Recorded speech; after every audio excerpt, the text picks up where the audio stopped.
Remember college? Ramen noodles for breakfast, keg stands at the frat house, and that one time you wore a toga to class? Sleep came easy and hangovers were the worst of our worries. We'll be digging through our college days when our knees didn't hurt and we could bend down to tie our own shoes without any help. Then we'll crash land back in reality, where you know your social calendar features more doctor's appointments than happy hours. This will be a hilarious, unflinching look at the journey from dorm room debauchery to derm filler diplomacy. We'll be chatting with friends whose stories are as legendary as they are relatable. We'll laugh, we'll cry, maybe even apply some face cream together. Getting older might come with many inconveniences, but it also comes with the wisdom, wit, and freedom to tell it like it is. This is Hot Flashbacks. Last night, I had like 30 minutes. I did my nails. I only got one hand done. This hand isn't done yet. I'm like, I'll have to do the other one tomorrow. Wear a glove. Yeah. Michael Jackson, O.J. Simpson. Yeah. Anna Winslow. I'll fit right in. I don't want to fit in with that crowd, actually.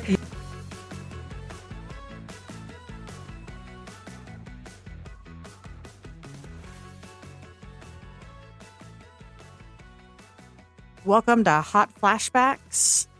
I am here today with my sister, actually. Do you feel honored? Very honored. Okay. I'm here today with my sister, Hannah Winslow. Do you want to tell us a little bit about yourself besides the fact that we're related? We are related, and I'm Molly's younger sister. She's the oldest, and always been honored to be Molly's sister. Oh, Today on the podcast, and always. It's always nice to have like a cool big sister, that you look up to and teaches you things. I am one of three children, and then I have three children. And I'm married to my husband, and we live in Little Rock, Arkansas. I like when you call me big sister because I'm actually the smallest of all of us.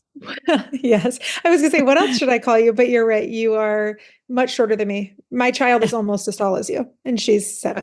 I don't know about much shorter. I am much older though. Well, no. When we get to this age, it's like, we're all just adults. It's We're all kind just of the same, old. right? Yeah. Yes. Yeah. There is a big gap between being 18 and dating someone who's 24 versus being 25 and dating someone who's 31. Like it doesn't seem Yes. like that 6 years. So we're 8 years apart, right? Yes. Yeah. Mhm. Well, one of the reasons I wanted to have you on was because I've been thinking about self-care as we age. And I know it's something that you've talked a lot about recently and have focused on a lot in the past, I don't know, year or so, Yeah. would you say? Yeah. Probably 2 years, really, since Trip, the third child, was born. Yeah. That was, yeah. As you age in your middle ages, 30s, 40s, looks different than it did in college. I know, when I was in my 20s, my self-care was let's go to our favorite bar, Mabel Murphy's, and play darts and forget about assignments and classes. Uh, Yeah. Sometimes self-care looks like that in your middle ages, but if that's your everyday regular self-care when you're 20, it's normal. when you're Yes. when you're 35, that's a little different. I remember one time we Problematic. we went to Mabel Murphy's, which is a bar close to where we went to college. It was our favorite bar. And we were playing darts and having some drinks, and then we left and we walked past another bar. And I told my friends I needed to go in to have a drink. But really, I went in to throw up. And then I just came back out and was like, oh, I changed my mind. I didn't want to drink. And we just kept going throughout our day. And that apparently was my version of self-care. I Oh, can't that's hang like funny. that anymore. Yeah, absolutely not. At college, I feel like I would call into work to do something more fun all the time. And as a parent, I don't get to call in or call out of anything.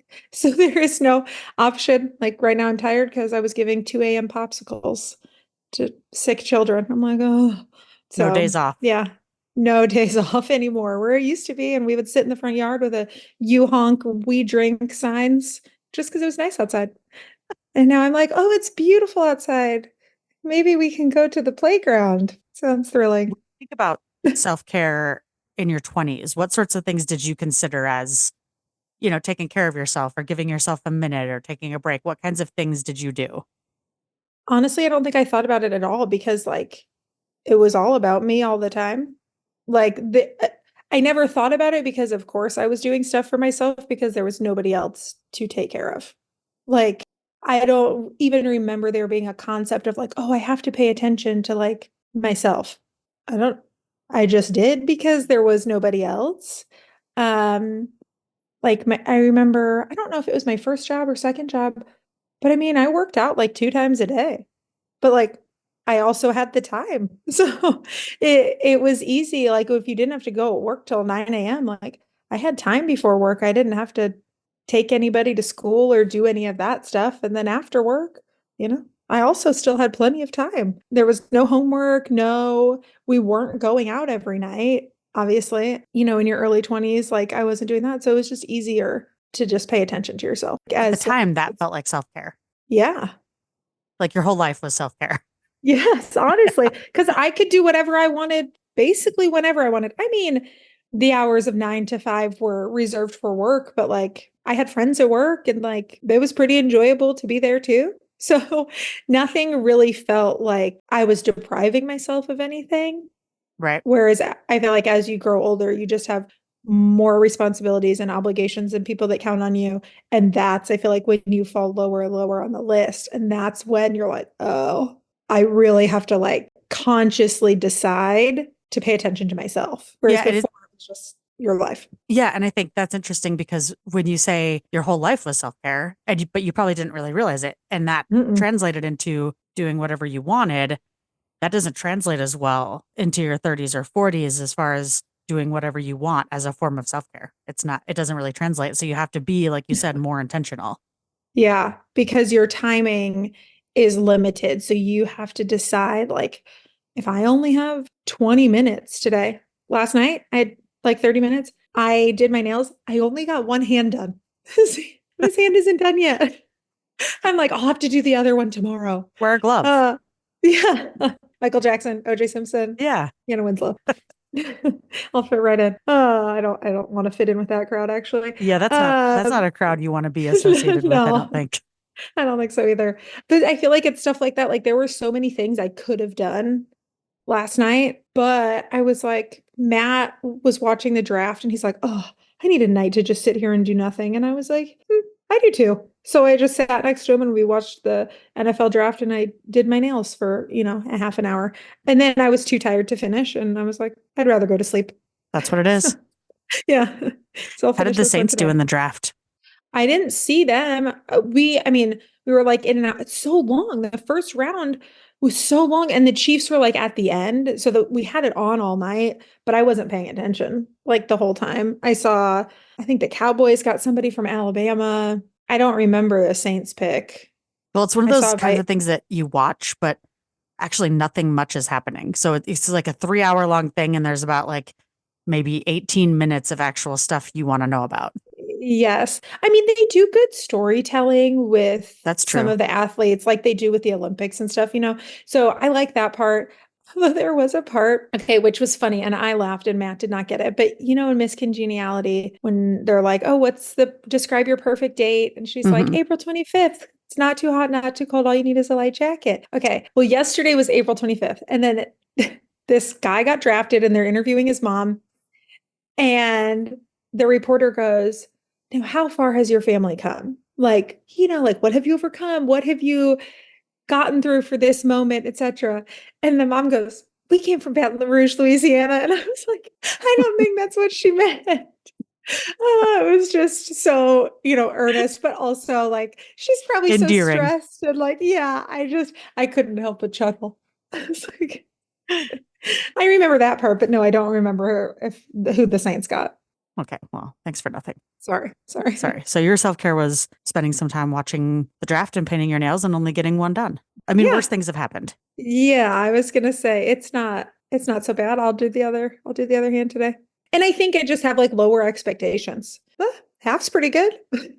When you think back to college and being in your 20s, do you feel like there was societal pressure to take care of yourself that is the same or equal to the kind of pressure that exists now when we talk about self-care, especially as parents? Like, because I think Yeah. there's a different pressure and a different conversation around self-care when you have children. Yeah. It's so interesting because I don't remember self-care being a phrase. Like, Hmm. I don't think it existed. And I don't think we like paid attention to it as much. You know what I mean? Like, we didn't have skincare routines. We didn't, I don't know. I feel like we were good if we showered. I mean, Like, I had a skincare routine. It was Noxzema. oh, You're I'll familiar? forever remember that smell. Yeah. It's that thick white paste that you put on your face that Yes. smells terrible. Yeah, we would like just Febreze our clothes and be like, that's good. Or like rub dryer sheets on our clothes. I remember we would do that if they're, I don't know. I think we were more concerned about like trying to look cute for spring break than like taking care of ourselves in any like, whether that's physically or mentally. Like, I mean, people were like running on caffeine pills. I mean, I was like on the Panhellenic board and I had an internship and a job and I was taking like 15 credits and I was like, how was I doing all of those things and still like partying every night? I don't know. Yeah. I I had don't know more either how you did all those things. energy, more energy at the time. I feel like I did all those things and often thought, oh, I'm going to nail it in the work world. Being an adult, 40 hours a week, doing one thing, like I got this on lock because I'm doing, 60 hours a week, for different things. Yes. But then there's something that happens in your 30s when you get settled and you get a full-time job where all of a sudden that is more tiring than you ever imagined. Just the regular everyday grind. Yes. Yeah. It Yeah. requires a different level of self-care. And maybe that's the conversation is I think there's this misconception about what self-care is or looks like. And, you're talking about face cream or Noxzema or, having Yeah. a massage. I think it can look different for everyone, especially depending on whether or not you're an introvert or an extrovert. Some people, self-care might be spending time out with your friends, whereas for some folks, self-care may be sitting at home painting your nails and Yes. feeling good about that. Yeah. I think that with aging and whether you have children or not, or your job, there's just more pressure and responsibilities. I feel like everything just feels heavier, like everything feels more impactful than like when you're just starting out in the workforce, like you don't really have much to lose. You don't necessarily have all like the pressures associated with like a team reporting to you or Right. all of those other things where like as a manager or people lead or whatever, like as you grow in your career and also you're aging, like if something goes wrong, it's like on you.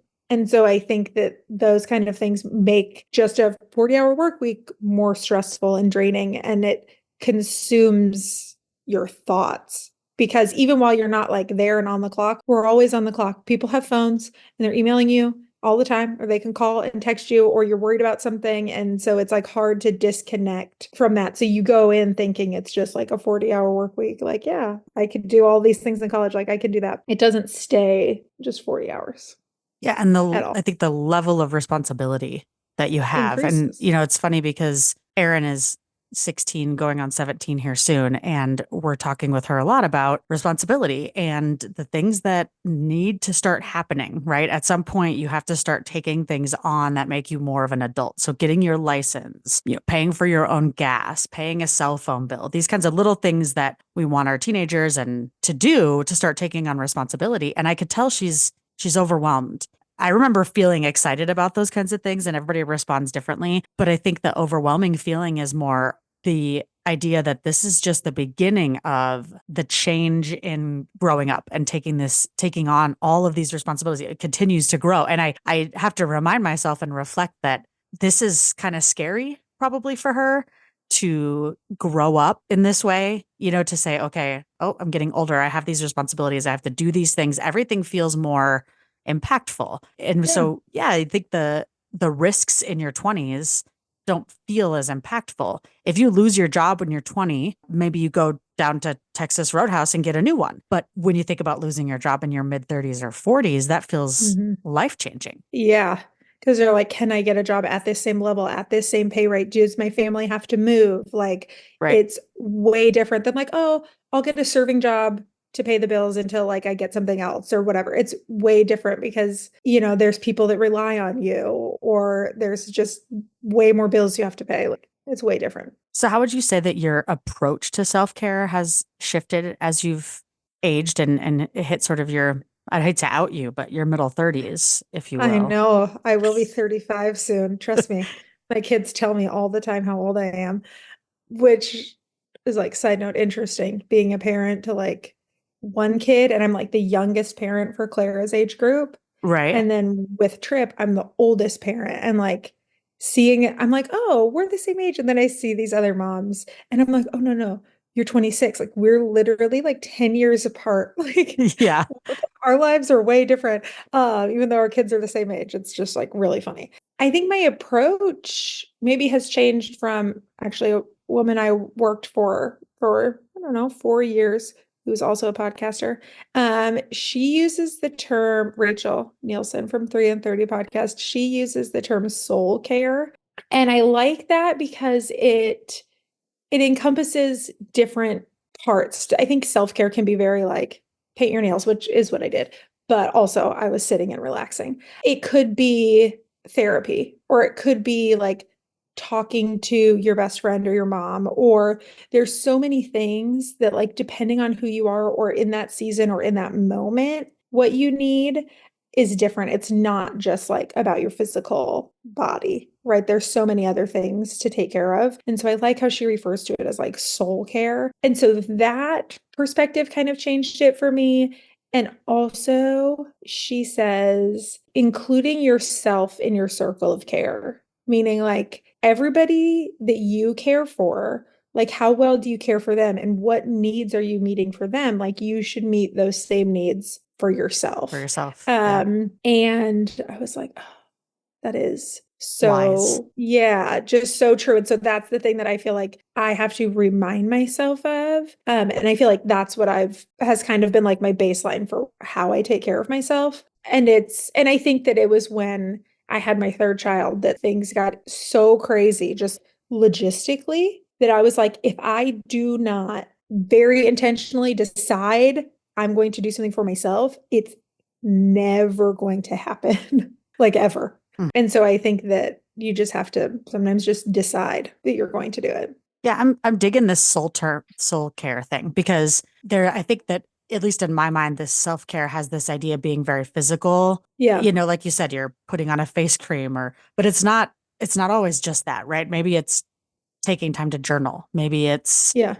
going to the bar with your friends and having some time away. But really it's Yes. about finding ways to focus on some of the things that you need to fill your own cup.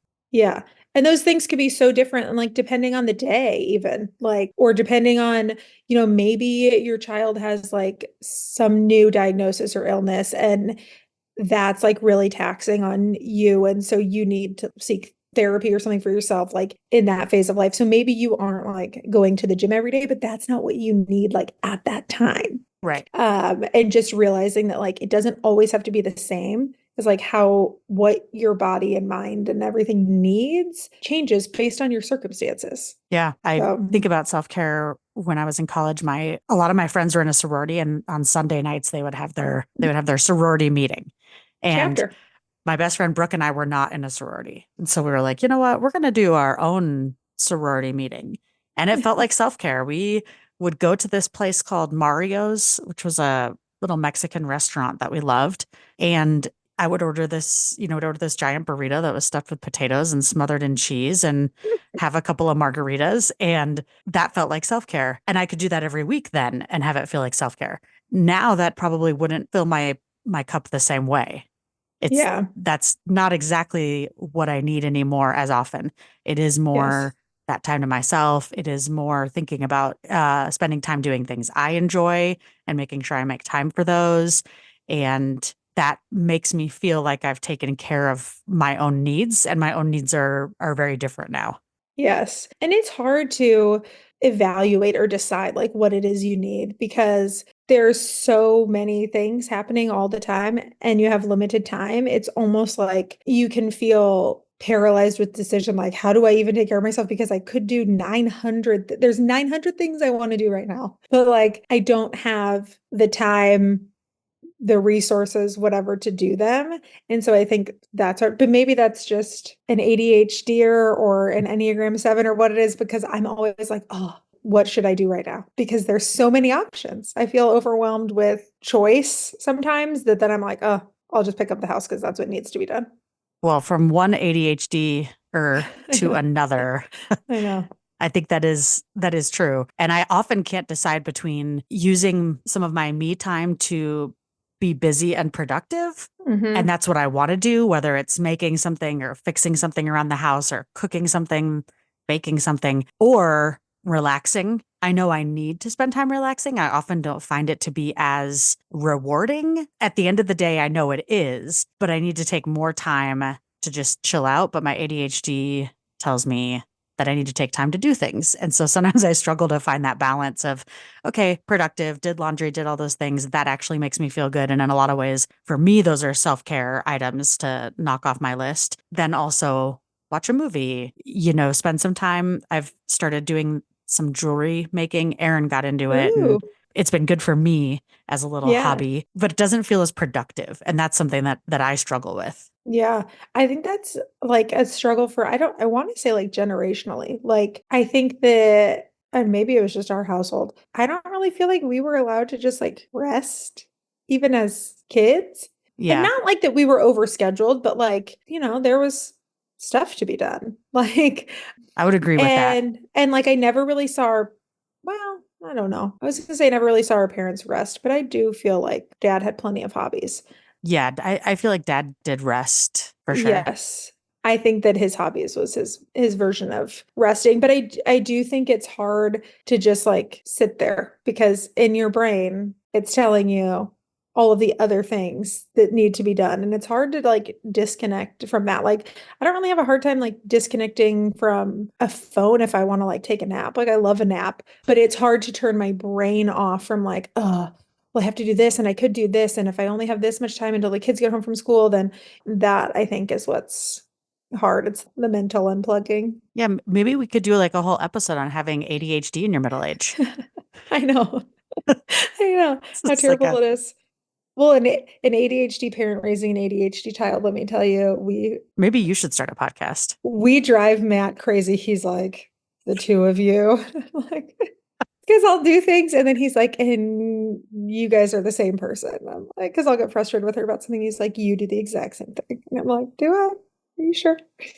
That's funny. And I believe it. I think about how you were talking earlier about how the self-care has evolved over time, or your soul care and your acknowledgement of the need to put yourself first at times. It kind of evolves over time. What are some of the things that you do to carve out time for yourself? It honestly changes every day because I am not a scheduled person. I am not a type A. I am not.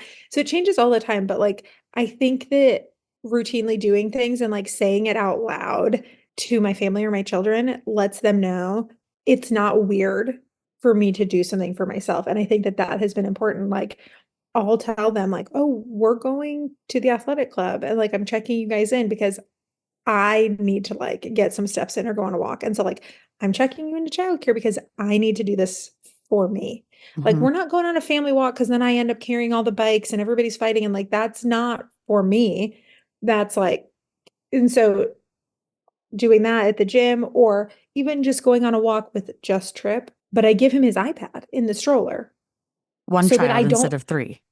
yeah, and he's strapped in and he has his iPad like because I don't care. Screen time moms can come for me, but I don't care because I'm like, otherwise, I would be not walking continuously, actively. I'd be like stopping to do something for him or whatever. But like if he's on his iPad, I can just take him with me and we can go and he's just along for the ride. Well, and also Uh mentally, it allows you yeah. to focus on something else rather than I can managing put the yeah. children constantly. Yes, I put one headphone in so I can hear him if I need to, and also Hmm. like, hear if there's weirdos around me. But, and I say those things to my kids, like, I make time to see my friends and go out and do things.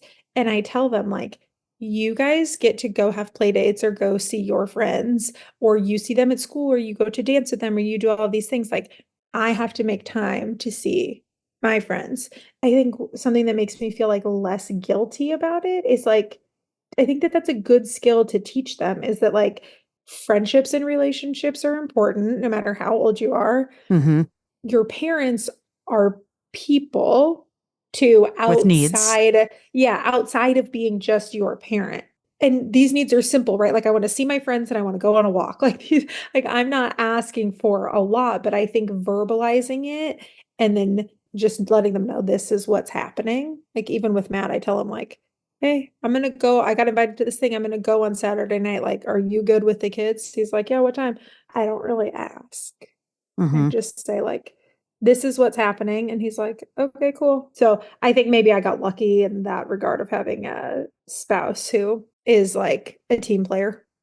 Well, I don't think that should be considered luck, but Well, I hear no, but you.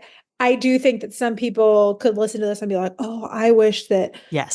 my partner did that or I wish that that." And so, no, I think that everybody is entitled to that level of like partnership and support, but I don't think that it happens. Agreed. Yes. I'm here to tell you that if you're listening, you deserve that level of partnership and support from your partner. And hopefully you Yes. give that to them also. You're right. A lot of Yeah. times we say things like, oh, you're lucky to have, a husband who, helps you with the laundry and you don't have to ask him to do dishes. And I'm like, no, that shouldn't be considered luck. That should be considered expectation. But societally, we say, oh, you're lucky, when really you're Yeah. right. That's something that he should do for you and probably something that you do for him as well when he needs his time. Yes. I think that Yes. probably looks different for men in terms of how they self-care or need Yeah. self-time, but Yes. we need the same thing And too.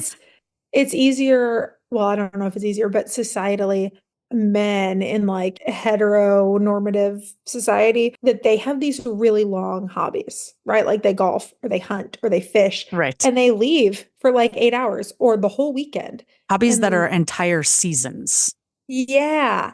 And I'm like, okay, so if I want to go get a manicure once every 3 weeks, that's fine. It does not compare to what a lot of men do and just expect that, like, of course they have leisure time. Sure. I go to work, I get leisure time. And that's not societally the like expectation for women. It's Yeah. like, well, who's watching the kids? And I'm like, either the other parent, a babysitter. Like, I don't know. I didn't just lock them outside. I love But that sometimes I that wish. you said that, like the hobby's like a season long. Like it's or Yeah. the hobby is I watch football. Oh wow. Okay. So that's like 16 weeks a year, all day every Sunday, Thursday nights and Monday nights. Oh wow. Okay. So that's quite the hobby. Yeah. I It's mean, a little different than getting a manicure or, yes. having 30 minutes of yoga or whatever. Yeah. So when I want to like tune in live to the Real Housewives reunion and it's 3 parts, and Matt's like, they can do this for 3 hours. And I'm like, hold on.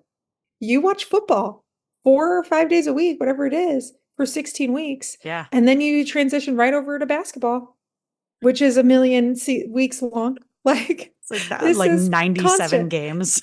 Yeah. So I'm like, yeah, I'm watching this live. Yeah. Like I'm It's tuning a in. real thing. You're putting the kids to bed. You get to watch football live. I get to watch Bravo live occasionally. Well, I think some of the bigger challenges that a lot of folks face in their mid 30s and 40s is figuring out balancing those things. There's so much pressure. It's something I didn't feel in my 20s was the need to go to the gym. I'm not going to lie. Like and I think that could have just been a generational thing. It was the So early you didn't. 2000s.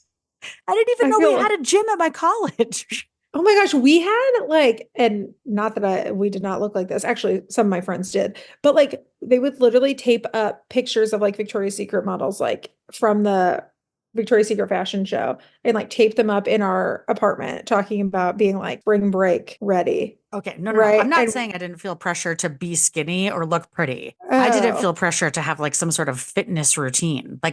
We didn't have oh like a yeah. gym that people I went don't think to. so either. We didn't really go to the gym. We would just like drink vodka waters and think that that was Right. like Yeah. the best choice.